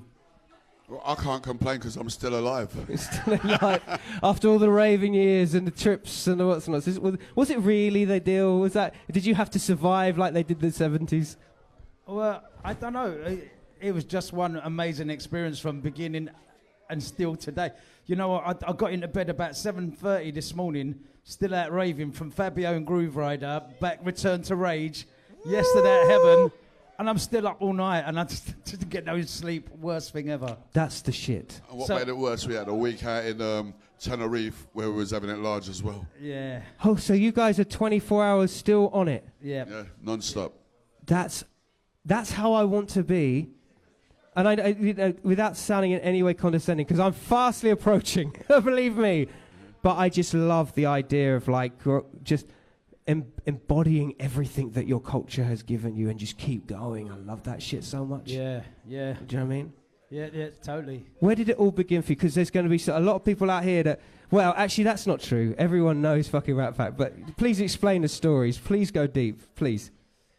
Well, where do you want us to start? Because let's start 1992 for starters. 1992. Well, that's a little bit later down the line for us. Let's start the 1989. Let's go. Should we start at 1987, where we kind of 1987. What are you saying? Let's take it back. Let's go. That saw the first our first record release. For Big Giant Records, that was Morgan Khan. No, he's got it all wrong. He's great at No, this. no, actually, no, He's no. so yeah. good at this. Yeah, I'm so good at getting Gets it wrong. all It the weren't words Big right, Giant. but in the wrong order. It was actually Radical Records. In fact, you better explain because like I still smoke a lot of weed. Well, that was actually... See, what it was actually in 87, we was kicking down warehouse doors, getting squatting buildings, doing original squat parties, having acid house parties back then. And from that, you know, we started building up our own following, our own little underground crowd, basically. A bunch of friends, as I'd like to call them. We had our own friends there. And it just rolled on, and we always wanted to do production. I play keyboards and stuff. Always wanted to get into doing things like that. I had a little Porter studio, 4-track Porter studio. Tascam. Yeah, Tascam. Little Old tight Tascam crew, for those you know. And, you know, come that 1989, when it was kind of like, which we now call the Summer of Love, we made our first track, and as he was saying, but... it's kind of like, sometimes when Everson speaks, I love him for it, right? He's like Les Dawson when he plays the piano, right? Yeah, I dropped some clangers. Les Dawson, he says, listen, I am playing all the right notes, but not necessarily in the right order. He says all the right words, but just not in the right order. So it was 1989 we got into making music. Yeah, and our first song, believe it or not, it was a bank holiday, and the studio used to be in my house at the time. We went across the garage to get some munchies, and the garage had sold out of everything. There was nothing left on the shelf apart from Jaffa cakes. Yep. And that's so it. we bought out all the Jaffa cakes, went back to the studio for a munch, and for a laugh started singing about Jaffa cakes. Yep. And that's what got us our first actual record contract. Well, this is what became anthemic. I mean, we're talking like pre-criminal justice bill. We're talking about illegal raves in the heights of the Highlands to the inner cities. I remember, like, as a kid, and very sepia it is too, some of the anthems that you guys used to pull out the bag at such ferocious speeds, BPM speeds that were just like, it was so unique and so British and so dance, you know what I mean? But a whole different thing. It came with those anthems. Well, the BPM just progressed. I mean, when we was listening to music, I mean, 118 BPM was really, really fast. That was like playing happy hardcore, like some of that gabba stuff, like to us back then in the 80s, weren't it? And then so when we got into playing some 122s, 125s, and then the hardcore, the breakbeat came into it, and it was hitting the 130s and starting 135s, and then hitting the 140s, and then next minute, you know, Jungle's being born. Which then throws that halftime kind of thing going, and then you've got like you say, there's a whole different percussion and tempo that's rolling on the same same BPM. Yeah, exactly. Yeah, everyone doing half BPMs, you know, half stepping it. It's There you so go. A little bird tells me, Mark, that... No, they didn't. Yes, they did. I just saw on VT, so stop making up stories. Somebody told us that you were Beatbox. Well, that's how I get my name, Lipmaster, you know, from when I was a kid. 14 years old, when the original beatboxing first started, you know, with Fat Boys, Dougie Fresh and all that. I used to roll my boy Sipo, R.I.P. He's used to go to school with me, was in the same class. And there's loads of other beatboxers out there on the London scene. There was Yankee as well, lots of people, and I just tried to do what they did, really, and just had my little go.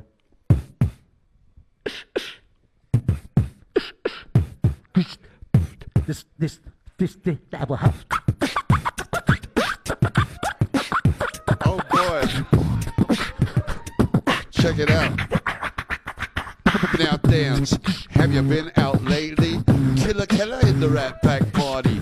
Don't you love the look of the laser lights and being able to dance right through the night free? Without any objection. Speaking for the people at the Killa Kela session. We need the freedom so we can dance all night. With Rat Pack, you know we make it right. There you go. I did that. And I swear to God, we didn't make that shit up. Hey, do you know what? I got to say, that was an absolute pleasure because you're a bad boy. Blessings.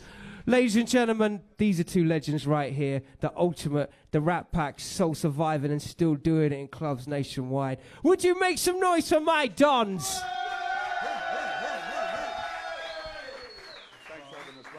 Oh, my pleasure, honestly. Thanks for having us. My fucking childhood right here. I swear to Maze God. as well, getting us on here.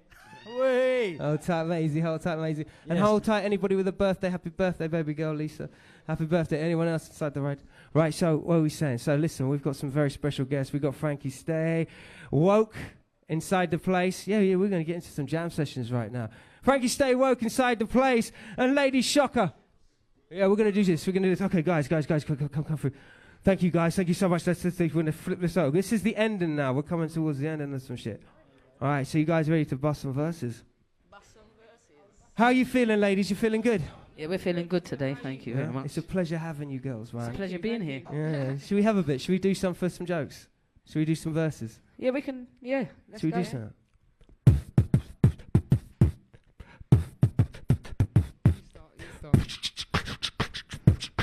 Go on, you go. Go on. Alright, cool. Yo, look. These bitches listening to Young M.A. thinking they're gangsters, but if I get in the middle, that's you missing in action. M.A.I. in the middle, had to break down the whole sentence like I'm giving them fractions. What? I've been on the block, my bros force. That means I was raised on the madness, raised on the clappers. Never been afraid when shit happens, just rage and attack them. Aim in the cannon, kaboom. You don't want nerds. I love niggas posted in the bottom of your block like the concierge. You drive foreign whips, I ride foreign birds. Driving crazy, I ain't driving, no, I gotta learn. Light work when I drop a verse. Check on your wife, cause I gotta hurt. I said the right words and gotta turn. Usher flex, yeah, I gotta burn. Tell that bitch that you live and you learn. See, I'll be back on my shit, back on the hits, high as fuck. Cause I'm back on the spliffs, single, and I'm back on the chicks. Back up that shit that you're working with. And let me, go on. Yeah. Sick of these pricks and their hard-phone dicks. Don't fool anybody try to portion their shit.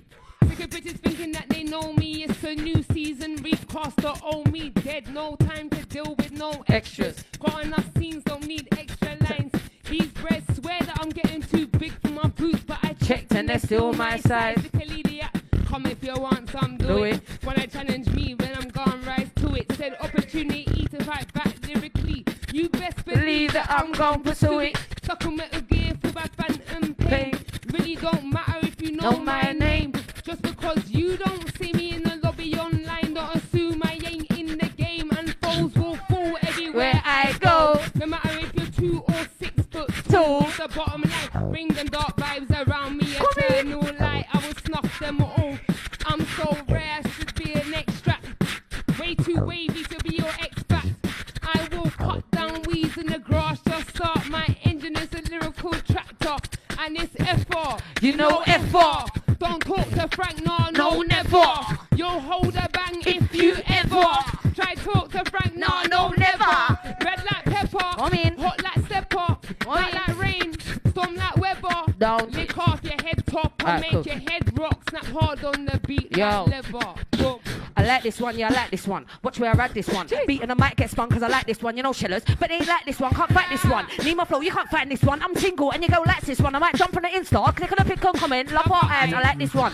What? Cause I like this one. She said she don't do girls, she likes this one. That's why you don't like this one, but it's cool. I'm on the ball, strike this one, get left like. How did I like this one? Human torch, fight this one. Watch when I hype this one, like. Slapping MC, backhand. You're not bad at me, oh bad man. That cap in the heat, oh cap in the team. You're not back in the beef, you're not gang. When napping on me, I'll be catching the team with a gang and no one's smashing the team with the baddest bees and telling me then the gang back. Now you won't like that one when the whole team ride that one. Now she likes that done. Night cause when I like man up like I like my blonde. Come on. Like that one. Just like that one. Beating like that one.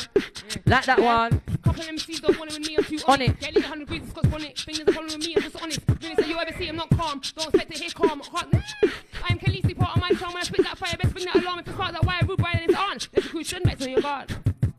Go straight in the wild, get blazed. Step to me and get blazed. Line and ball, you get tased. Hold one bang, you get dazed. Choose to have fun with it. Anything I say is a goal, so I run a beat. Come with arse in it, spun everybody down. I put heart in it, start in it. Cheese. Ah, that's it. Go in. I'll come back, bring it back. Go on, bring it back. Go. Come like after this, hey. Cheers. Thank you. Wow. FemaleAllStars.com. That's how we roll out here, boy. I'm knackered. Thank you. Would you please introduce yourselves, ladies, independently? Obviously, I'm Lady Shocker, part of Female All Stars. Actually, we weren't actually expecting to like just. So yeah, we done pretty well though. Yeah, Frankie, stay woke. Nice to meet you all. Part of the collective Female All Stars. Look out for us. Ladies and gentlemen, FemaleAllStars.com. FemaleAllStars.com. This is only just the start of the legacy they're about to pull out. Would you make some noise for the... Thank you. big up yourself. Wow, thank you so much. Thank You've got you. all the handles, you know all the deal, you know the drill, and yo, this is the end of the show. So you know what we do. Everyone come over here. Everyone come on the stage. It's the last one for the year. Everyone come over here. Come on. Come on, come on, gang. Come on, gang. Come on, come on. Come on, come on. Come on. Hey. Hey, we went on a little longer, but it's Christmas. It's Christmas. Everyone come on in. So this is Christmas. Yes, there. Everyone in like an IKEA opening. There you go. There we go. Here we go. Big shout to Connie inside the place. Hey, listen, big shout to Mia. Big shout to Plug. Big shout to all the Graph members in the crew. Big shout to Marvin Herbert, Untouchables. Big shout to VIP Graffiti. Big shout to Normski. Big shout to SJ. Big shout to Michael. Yeah, we are Nat King. Big shout to Mr. Brown inside the place. Big shout to my machine. Big shout to my machine, the Guam inside the place. If it wasn't for him, if it wasn't for Band Stream Live, we wouldn't be doing this shit, I swear to God. A big shout to Joe inside the place. Big shout out to Montecristo cans inside the place. And listen, it's been a fucking pleasure. We just do this every month for the fun of it, you know what I mean? We just keep it moving like that. There's always one, there's always one. Big shout to Lisa, big shout to Mazzy and Dread. What? It's having fun.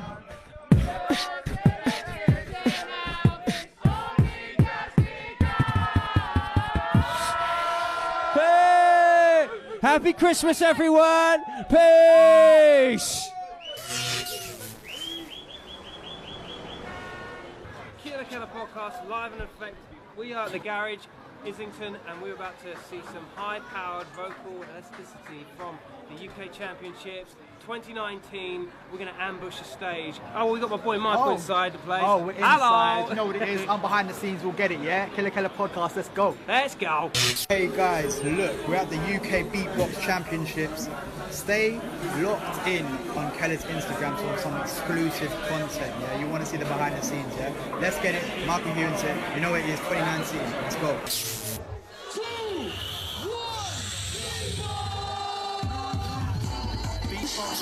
Are you guys ready? This is we need to talk about world music and street culture. Killa Kela Podcast. This is the livest crowd. It's the purest beatboxing crowd you're likely to get this side of Europe on this weekend. I'm telling you now. Once again, it's a pleasure. Garage, Highbury, Islington, UK, seminal spot for the UK Beatbox Championships. And look who I have inside this spot this afternoon. One, two. Would you please make some noise for my G? Rock salutes inside the place. Yeah. I don't like nobody but you. It's like you're the only one here. I don't like nobody but you, baby. I don't care. How's it feel to be in the UK? Oh, it's great. I was here judging in 2006, I think. Yeah, you so were. that's a long time ago. And it's a great community, and it's very well organized. It's insane, actually. It's really good for everybody, the family, and for the judges. It's a real family vibe, isn't it? Yeah. It's and it's cool because there's a lot of familiar faces. People who've been there since 2006 and new faces, and everyone is very open, warm, so yeah. Would you please make some noise for my G? Rock salutes inside the place.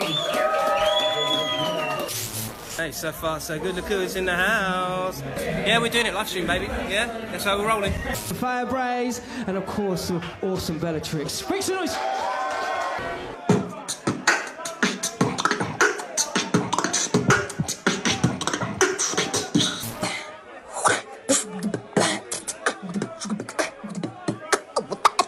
International scene. Now, when I look at the resume, brother, this is actually nuts. Like, I remember Under Control very well. Yeah. Make some noise for Under Control. Come on, bro. Like, you guys, you kind of set a standard. Do you know what I mean? The group, we split in 2016. We used to love turntablism. Pushing this concept as the DJs, but as beatboxers. Yeah, and we just wanted to see this, and as it was not existing, we were like, okay, let's do it because we want to see what it can give in terms of art form.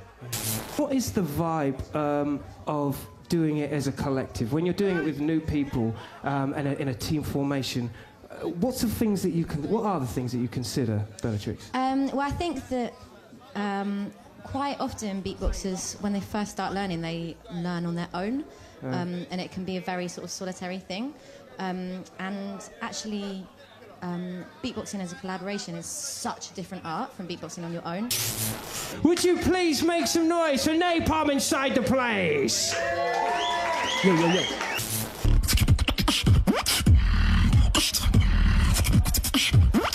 This guy's doing it. Would you please make some noise for my G, yeah? Thank you, thank you. Right, so let's talk cold turkey. I grew up in the middle of nowhere, like I said, so I had nowhere to beatbox. The only place that I could go was New York because that's where the scene was at. So what we're really trying to do is just like make it easier for people that want to do it. So we do like monthly battles, we have, you know, workshops, studio time. We just want people to have the opportunity to make noises out of their mouth. Do you call it vocal acrobatics? Do you call it like mouth drumming? You know, because beatboxing as a word, it's grown so much, like the culture of it. What they used to call beatboxing 30 years ago has changed, you know, as to now. Thank you so much, brother. Thank you so much. Thank you, bro. And I'll see you in January. Thank you very much for having me. Ambush over. Take care. Don't talk to any strange people. Peace! Well, that was a bit good, wasn't it? We only went and done it. We only done it live stream. We ambushed the place. Yeah, you know what it is. UK Beatbox Championships live. What are you saying about that, Michael? You know what it is, yeah. Behind the scenes, Killa Kela official. Michael Hewins here. Check out all the behind the scenes Killa Kela official. Honestly, it's the best. Every month, right? Every month. Every month. Check every month Killa Kela official. Can't stress that enough. Let's get it, yeah? Yeah, of course we forgot about the Beatbox Championships, but they were great too, right? Make some noise! Yeah. Once again, thank you so much for having us. This has been Killa Kela Podcast. KillaKelaOfficial.com. Go check it out. We're going out like it was out of fashion. Peace!